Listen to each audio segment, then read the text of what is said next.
Iran में Khamenei सरकार के खिलाफ चल रहे विरोध प्रदर्शन से जुड़ी एक अहम खबर आपको बता दें। अमेरिकी राष्ट्रपति डोनाल्ड ट्रंप को ईरान पर सैन्य हमले के विकल्पों को लेकर जानकारी दी गई है। न्यूयॉर्क टाइम्स की रिपोर्ट के मुताबिक ट्रंप प्रशासन के सीनियर अफसरों ने ईरान में संभावित मिलिट्री स्ट्राइक के विकल्पों पर ब्रीफिंग दी गई है। उधर ईरान की मीडिया के मुताबिक अमेरिका अगले हफ्ते ईरान पर हमला कर सकता है, यानी कि ईरान को लेकर वॉशिंगटन में हलचल तेज हो गई है। इस ब्रीफिंग से ये मायने निकल रहे हैं कि अमेरिका कभी भी ईरान पर स्ट्राइक कर सकता है, यानी कि पश्चिम एशिया में और ज्यादा तनाव बढ़ने वाला है। और इससे पहले एक्स पोस्ट में अमेरिका के राष्ट्रपति डोनाल्ड ट्रंप ने लिखा है कि ईरान आजादी की तरफ बढ़ रहा है, जैसा पहले कभी नहीं देखा गया है। उन्होंने कहा कि अमेरिका ईरानी लोगों की मदद के लिए पूरी तरह से तैयार है। ट्रंप का यह बयान ऐसे वक्त पर आया है जब ईरान में हालात को लेकर अंतर्राष्ट्रीय स्तर पर काफी चर्चा हो रही है। और इस बीच ईरान में अमेरिकी दखल की संभावना बढ़ती हुई नजर आ रही है। समाचार एजेंसी रॉयटर्स के सूत्रों के मुताबिक इजरायल के पीएम नेतन्याहू और अमेरिकी विदेश मंत्री मार्को रूबियो के बीच ईरान को लेकर बातचीत हुई है। ये बातचीत ईरान में अमेरिकी दखल को लेकर सामने आ रही है।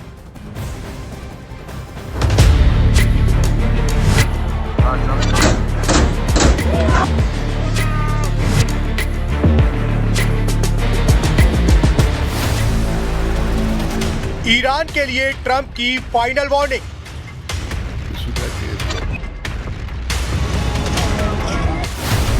सुप्रीम लीडर खामनेई को ट्रंप का अल्टीमेटम।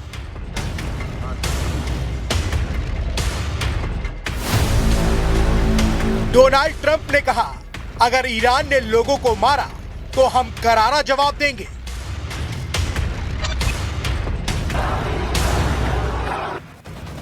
एक तरफ ईरान में खामनेई के खिलाफ शहर शहर विरोध प्रदर्शन हो रहे हैं, तो दूसरी तरफ इन्हीं प्रदर्शनकारियों को अमेरिकी राष्ट्रपति डोनाल्ड ट्रंप का समर्थन मिल रहा है। ईरान में खामनेई के खिलाफ चल रहे विरोध को लेकर डोनाल्ड ट्रंप ने ईरान के सुप्रीम लीडर को सीधी धमकी दी है। अमेरिकी राष्ट्रपति डोनाल्ड ट्रंप ने ईरान को कड़े शब्दों में कहा है, अगर प्रदर्शनकारियों पर गोली चली तो अमेरिका इसका कड़ा जवाब देगा। I just hope, just God bless them. I just hope the protesters in Iran are going to be safe, because it's a very dangerous place right now. And again, I tell the Iranian leaders, you better not start shooting, because we'll start shooting too. दरअसल Iran में Khamenei सरकार के खिलाफ प्रदर्शन कर रहे लोगों पर ईरान के सुरक्षा बलों ने कड़ा एक्शन लिया है। कई जगह प्रदर्शनकारियों पर फायरिंग की गई, जिसका अंजाम ये हुआ कि खामनेई सरकार को हटाने के लिए सड़कों पर उतरे कई लोगों की जान चली गई। इन मौतों पर ट्रंप एक्शन में आ गए। ट्रंप ने यह भी दावा किया कि ईरान इस समय बहुत मुश्किल हालात में है। ईरान में प्रदर्शनकारी कुछ शहरों पर कंट्रोल कर चुके हैं।